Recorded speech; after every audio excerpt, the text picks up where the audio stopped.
Have you ever stopped and thought, what if everything you've ever known, your body, your mind, even your memories, aren't the full story? Not wrong, not broken, but designed. What if the feeling that you're you is part of a deeper illusion? Not an accident, a sacred one. From the very first moment you opened your eyes in this world, you were handed a name, a story, a role to play. You were taught what to believe, what's normal, what's right and wrong, good and bad. And of course, you believed it. We all did. Because we had to. We trusted the people who raised us. We trusted the system we were born into. But here's the thing. What if none of it was ever the full picture? What if reality isn't something that just happens to you, but something that happens through you? This isn't some poetic idea or spiritual fluff. It's something much deeper. This is the story of Maya. Now, when you hear the word Maya, maybe you think of something ancient, some old religious idea from India. But Maya isn't just an ancient word or a pretty metaphor. It's the force behind your every experience. And once you start to really see it, truly see it, you can't unsee it. Let's go back to the beginning for a second. From your earliest memories, you've been taught to see yourself as separate. Separate from other people. Separate from nature. Separate from the universe itself. Everything around you was framed in opposites. Good versus bad, right versus wrong, me versus them. And sure, that seems obvious. You have a body. There's a world out there. You think thoughts. Other people say things. You feel joy, and other people cause you pain. It all seems so clear-cut.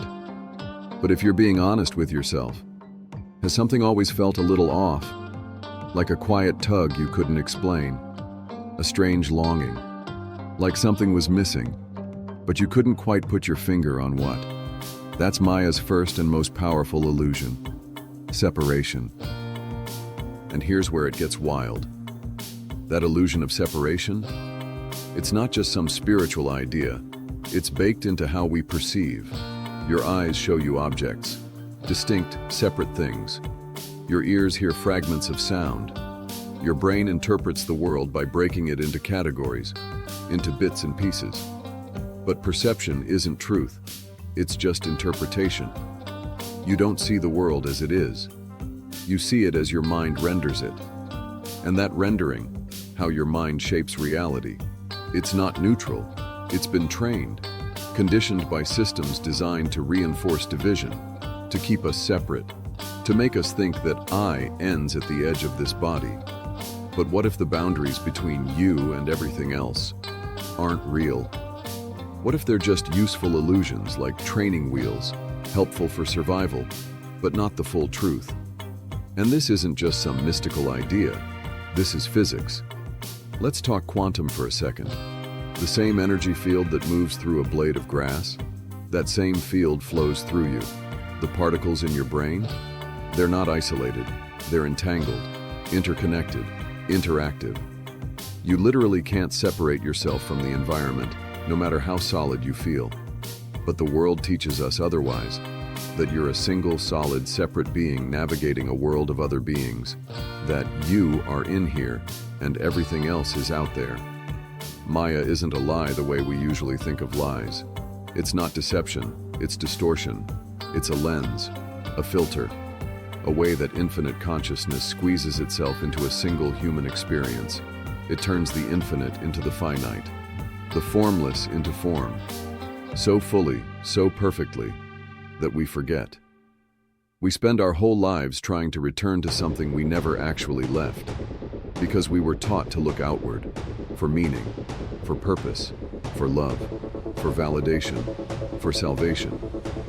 But the mystics, the sages of every tradition, they've been whispering a different truth all along. What you're seeking is within you. Not as a cute metaphor, not as a motivational quote, but literally. Because there is no outside. The same consciousness that flows through all things flows through you. The ocean doesn't stop where the wave begins. And that ache you felt your whole life, That quiet restlessness you've tried to soothe with people, with success, with stuff. That's not a weakness. That's memory. It's your soul remembering unity. Remembering that this world of fragmentation isn't the full story. Maya isn't here to punish you. It's not some cruel joke. It's the mechanism, the way consciousness experiences itself. It chooses limitation. It chooses duality. It chooses contrast. Why? Not to suffer, but to learn, to evolve, to remember. And that's where the illusion starts to dissolve. Not all at once, but in moments. Moments when you look into someone's eyes and forget where you end and they begin. Moments when you're lost in music or a sunset or silence, and suddenly the boundary disappears. So let's take this deeper. To call Maya an illusion isn't to say it's fake. That's where most people get it wrong. Maya isn't here to fool you. It's here to give consciousness something it couldn't otherwise have. Experience. Think about it. If consciousness is infinite, eternal, formless, what can it possibly experience? Nothing. Because it's everything. There's no other to bump up against. No light without shadow, no self without not self. So to feel, to touch, to grow, it must forget. It must become something smaller. And so the one becomes the many. The formless becomes form. The infinite becomes you. It forgets its vastness, so it can experience itself as you, a name, a body, a personality, a timeline. And here's the catch. Once you're in the dream, it feels real. Deeply, painfully real. When you cry, when you grieve, when your heart breaks, that's not fake. That's the point. Experience is the point. But here's where we went wrong. We started believing the mask was our face. We confused the costume with our identity. We got so good at playing the part, we forgot we were playing at all. Every layer of Maya reinforces the illusion. Your name, your job, your gender, your culture, your goals, your opinions. All of it creates a container, a structure for the story you call you. And none of that is wrong. It's just not the whole truth. Those identities are like waves on the surface of the ocean. They move, they crash, they sparkle. But beneath them, always stillness, always depth, always something unchanging. That's what Maya hides. But ironically, it's also what Maya reveals, once you start to wake up. And how does that waking up begin? Not with some grand lightning bolt, not with a booming voice from the heavens. It begins quietly, in moments. You're having a conversation, and something in your mind pauses. For the first time in a long time, you're just here. You're walking, and you notice the leaves in the wind, and suddenly time stretches open. You take a breath, and the usual mental noise doesn't follow. These moments might only last a second, but they shift something, and you can feel it. A sense that you're not inside your thoughts, but somehow outside them, watching. That's the moment the veil begins to thin. Not because Maya failed, but because you were never meant to stay asleep forever. You see, Maya had to be convincing. Otherwise, the game wouldn't work. The illusion has to feel real. Otherwise, love wouldn't ache, loss wouldn't cut, beauty wouldn't stun. If you knew it was all a dream all the time, you wouldn't feel any of it. And feeling is how consciousness grows. The ancient Vedic sages called this Leela, the divine play. Life isn't a prison, it's a stage. The illusion isn't a curse, it's a costume. And the remembering, that's the whole point. That's why you're here. Because one day, the actor looks in the mirror and doesn't just see the role. They see what's behind the makeup. The dreamer stirs inside the dream.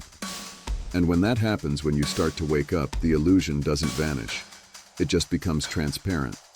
You'll still have a name. You'll still live in a body. You'll still pay bills, have conversations, go to work. But behind your eyes, something's different.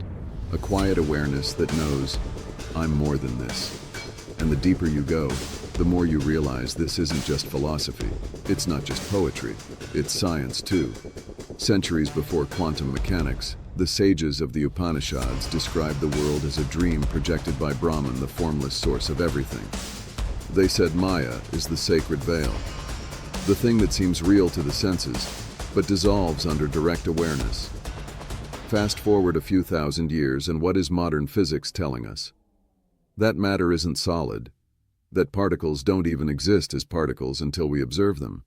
Before that, they're just probabilities, possibilities, waves. The double-slit experiment showed us something staggering. Light behaves like a wave until it's measured. Then it becomes a particle. In other words, reality changes when you look at it.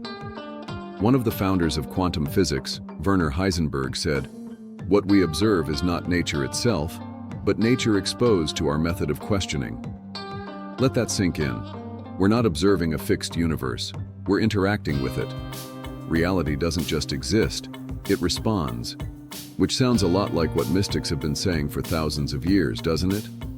Reality isn't happening to you. It's happening through you. You're not a passive observer. You're a participant, a co-creator, a dreamer who's starting to realize they're dreaming. And this is why the lines between spirituality and science are starting to blur. Because at their deepest level, they're not in conflict, they're converging. They're speaking the same language. One side studied silence, the other, atoms.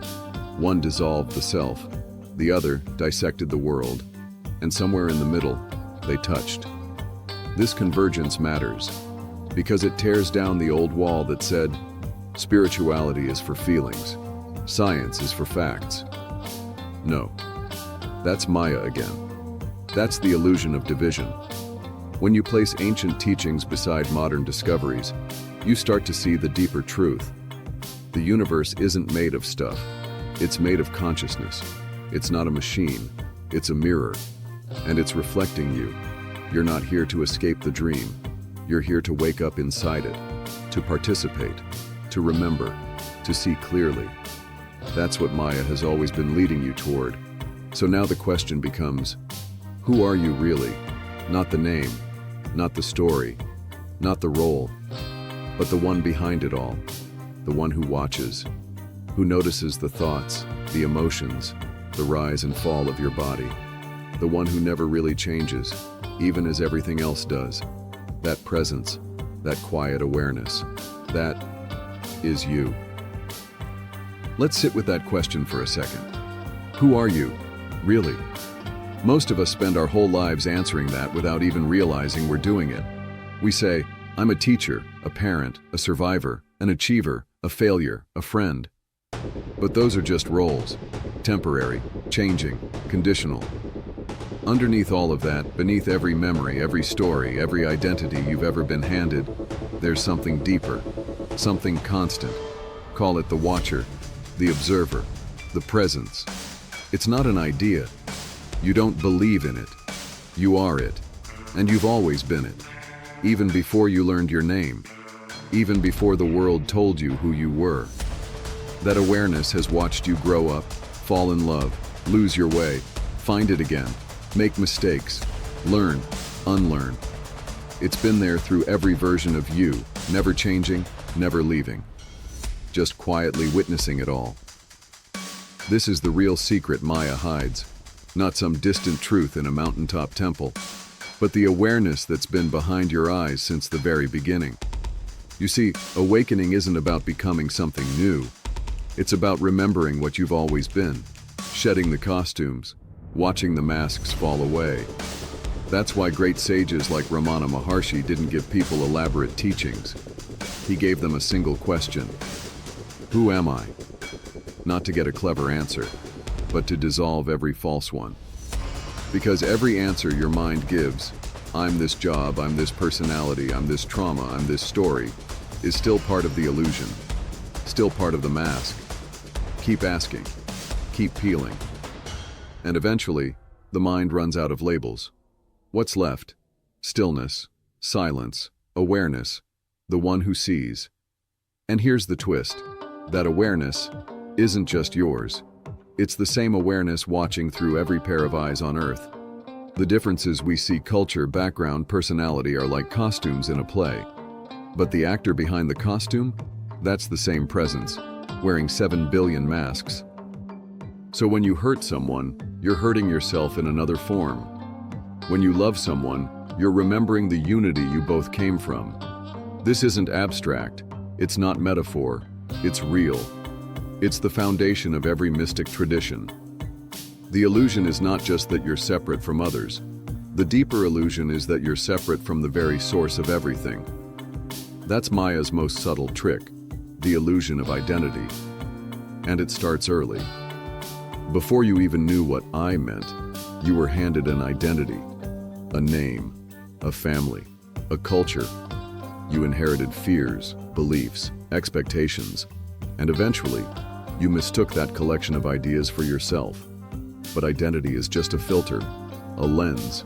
It's not your essence. And once you start questioning it, really questioning it, you begin to feel something shift, a kind of freedom. Not the freedom to do whatever you want, but the freedom of no longer being imprisoned by what you think you are. That's the shift that changes everything. Because suddenly you can watch your thoughts instead of getting caught in them. You can feel emotions rise and fall without collapsing into them. You stop reacting and start responding. You don't have to control everything anymore. You don't have to defend the you spent so long protecting. Because you realize that the one who was trying to protect you wasn't you at all. It was just a character in the dream. Now imagine this happening on a larger scale. Not just in you, but in many. A collective waking up. That's not some utopian fantasy. That's a quiet revolution. Because the system, the matrix, if you want to call it that, doesn't fear rebellion. It feeds on it. It knows how to deal with noise and outrage. But what it doesn't know how to deal with is people who see through it. People who stop playing the game, not out of protest, but out of clarity. People who live, work, create not from fear or approval seeking, but from presence. That's how the illusion cracks, not with force, but with awareness. Because Maya isn't sustained by violence, it's sustained by agreement. We agree to the rules, we agree to the stories, we agree to the scripts handed to us, and we follow them, because we're afraid not to. But once that fear starts to fade, once you realize the story isn't you start writing a new one. You shift from being the character to being the author. And the best part? You don't have to abandon the world to do this. You don't have to disappear to a cave in the Himalayas. You can wake up right here, in your life, in your body, with your job, your kids, your stress. Because this isn't about escape, it's about presence. It's about seeing the illusion for what it is, and choosing to walk through it consciously. This is what the mystics meant when they said, be in the world, but not of it. You still go to work, you still pay bills, you still show up for life. But now, you're not hypnotized by it. You're not lost in it. You're awake inside the dream. And in that waking state, everything shifts. You forgive not because you're trying to be good, but because you see the pointlessness of holding on to pain in a dream. You love without fear, because you know the one you love is you in another form. You let go, not because you're detached, but because you finally understand. Nothing real can be lost. This is real awakening, not floating above life, not becoming emotionless, not acting spiritual. It's deeper than that. It's being fully human, but without the illusion. You feel more, not less. You see more clearly, not less engaged. You give, not to be seen as generous, but because the act of giving is your natural state when you're not afraid. That's presence. That's what living from awareness feels like. And when you start living this way, something amazing happens. The world around you begins to shift, not because the world has changed, but because your vision has. The mask becomes translucent, the illusion becomes sacred, and everything you once ran from becomes your teacher. Even your mistakes, even your shadows, even your fears, especially your fears. Because Maya doesn't just show you what's false, she guides you back to what's real. So, what now? You've started to see through it. The cracks are forming. The old stories don't hold the same weight. The urgency is fading. and a quiet question lingers beneath everything. If the world isn't what I thought, then what is it? This is where Maya plays her final card. Because the moment you stop believing the illusion is real, the mind panics. It wants to know what's really real. It wants a new system to replace the old one, a new story, a new map. But Maya doesn't just dissolve what you believed. She asks you to stand in the space without belief. And in that space, something begins to emerge. Not a new belief, not a new philosophy, but a different way of seeing. Let's talk about that. Since you were born, you were taught that reality is physical, measurable, solid.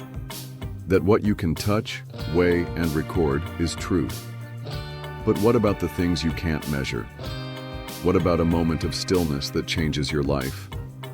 What about love, presence, awe? You've never seen a thought under a microscope, but it shapes your whole life. You've never held awareness in your hand, but it's the one thing you've known longer than anything else.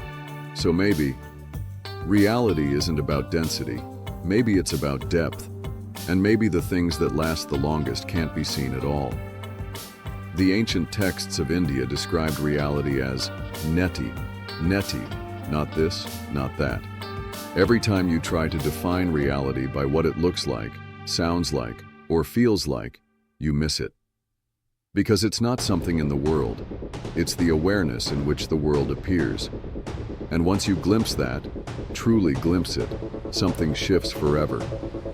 You realize that what's real isn't the changing forms, it's the space they arise in. That space is you, not the you with a name, a personality, and a past. The deeper you, the formless awareness that has never changed, never aged, never left. It's the you behind every moment, the one watching it all unfold. That's what the mystics meant when they said, know thyself. Not know your job title or your strengths or your Myers-Briggs type, but know the one who watches. And here's the best part. Once you recognize that still, silent, witnessing presence, you stop needing the world to be a certain way. You stop clinging to outcomes. You stop chasing things to complete you. You stop reacting from fear, because you already are whole. That doesn't mean life stops happening. It doesn't mean you float in some bliss bubble. No, life still happens. Pain still visits. Joy still dances in and out. But now, you see it all. Clearly, compassionately, calmly. You stop being a puppet. You become a participant. A lucid participant in the dream. And here's where everything becomes sacred. Because once you know you're dreaming, you start choosing how to dream. Not from fear, not from programming, but from clarity. And what do you do with that clarity? You speak with kindness not because someone told you to, but because you recognize yourself in everyone else. You create with meaning not because you're trying to prove something, but because you finally understand that creativity is how awareness expresses itself. You forgive not to be virtuous, but because holding on to anger feels silly in a dream. You live not to win, or impress, or survive, but to experience. And you love not cautiously, not with conditions, but deeply, freely, fully. Because love, in its rawest form, is just recognition. Recognition of the one in the many. And that's the greatest gift Maya gives us. It's not the illusion. It's the opportunity to wake up within the illusion, to look at your life, your relationships, your past, and see them not as mistakes, but as movements in the dream. Every heartbreak, every loss, every breakdown. Not punishment, but path. Not setbacks, but setups for remembering.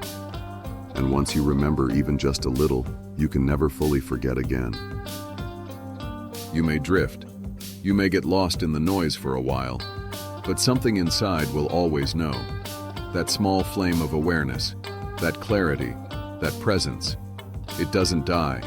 It waits, patiently, lovingly, silently, until you're ready to return. And when you do, you start to notice something beautiful. The world doesn't need to be escaped. It needs to be seen clearly. Everything you thought was ordinary becomes extraordinary. The way light falls on a sidewalk, the sound of laughter from a nearby room, the warmth of water on your hands, the stillness between your thoughts. Nothing has changed, and yet everything has. Because now, you're here, fully, openly, awake. And when you live like that, not trying to control or force or resist, you become a mirror for others. Not by preaching, but just by being. Because presence is contagious, and when someone encounters it in you, it calls to the same thing in them. That's why your awakening matters, not just for your peace, but for the world.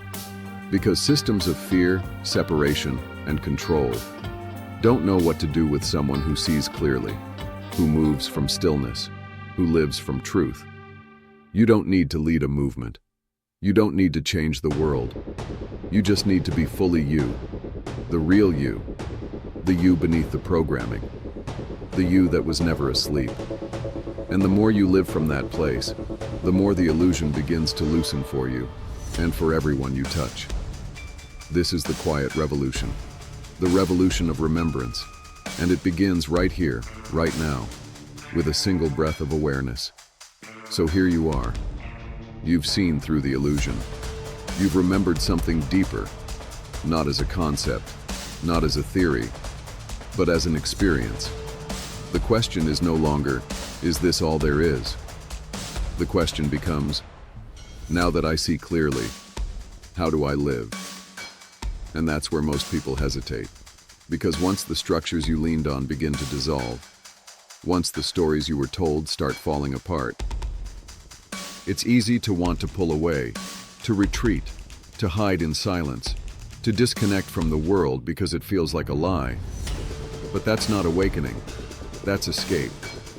True awakening is not disconnection, it's deeper intimacy. You're not here to reject the dream, you're here to walk through it, with your eyes wide open, not as the character, but as the awareness playing the character, not to manipulate reality, but to co-create it with presence, with integrity, with love. You're still in this body, still in this time, still living through relationships, routines, responsibilities. But now, you're no longer hypnotized by them. You see them for what they are, expressions of consciousness, playing roles in the dream. And this vision doesn't make you cold. It doesn't make you superior. It makes you soft, real, present. You don't need to force anything. You don't need to prove anything. You're not trying to be someone anymore. You're just being. And in that being, something remarkable begins to unfold. Life stops feeling like a grind and starts feeling like a dance. Conversations become invitations. Work becomes service. Rest becomes sacred. Even pain becomes purposeful. Not because you enjoy suffering, but because you understand it now. You see that everything has been leading you back to presence. That heartbreak that nearly destroyed you. It cracked the armor around your heart. That failure that humiliated you. It humbled the false self. That loss that emptied you. It made space for something real. All of it, every joy, every wound, every lesson was part of the sacred design. Maya was never your prison. It was your path. And now that you're awake inside the dream, you get to walk it differently. Not with fear, not with control, but with trust. Not blind trust in something outside of you, but deep trust in the awareness that's always been within you, the presence that's been watching since the beginning. That's what real freedom feels like. Not escape, but clarity. Not numbness, but aliveness. Not detachment, but deep connection. And now, you no longer live to chase meaning. You generate it, with every breath, every action, every word spoken from awareness. You don't wait for permission to be yourself. You simply are. And that presence? It changes people, not by convincing them, but by reflecting something they've always known, but forgotten. That's how awakening spreads, not through dogma, but through being. And the more of us who live from this place, the more the collective illusion starts to dissolve. Not through war, not through rebellion, not through destruction, but through seeing, through presence, through living truthfully in a world that's forgotten what truth even is. You don't need to wear robes. You don't need to meditate on a mountaintop. You don't need to speak in spiritual language or adopt new beliefs. You just need to live as who you already are, unfiltered, unconditioned, unafraid. Yes, the system will try to pull you back in. The distractions will come. The noise will rise again. The mask will call your name. But the more you rest in awareness, the harder it is to forget. Because truth, once seen, becomes magnetic. And presence, once tasted, becomes home. So now, what will you do? Not with your career, not with your goals, but with this dream. Now that you're lucid, now that you're awake inside it, how will you walk? That's the invitation. And you're not alone in answering it. Because right now, all over the world, people are beginning to wake up. Not loudly, not all at once, but in whispers, in quiet moments of remembrance, a breath, a stillness, a pause. That's all it takes. And in those moments, the veil lifts just enough for light to get through. You see it in someone's eyes. You feel it in silence. You hear it in the spaces between words. The truth has always been here. And now that you've remembered, it's your turn to embody it, to live it, to share it, not through force, but through your example. Because when one person wakes up in the dream, it sends a ripple. And when enough ripples converge, the whole illusion begins to shimmer, not as a lie, but as a sacred play, a cosmic dance, a dream worth waking up in. So here's your final reminder. You're not here to escape Maya. You're here to dance with her, consciously, to wear the costume lightly, to love deeply, to create boldly, to live fully. This dream is still happening. But now you know. You are the dreamer. You are the awareness behind the mask. And the story is just beginning.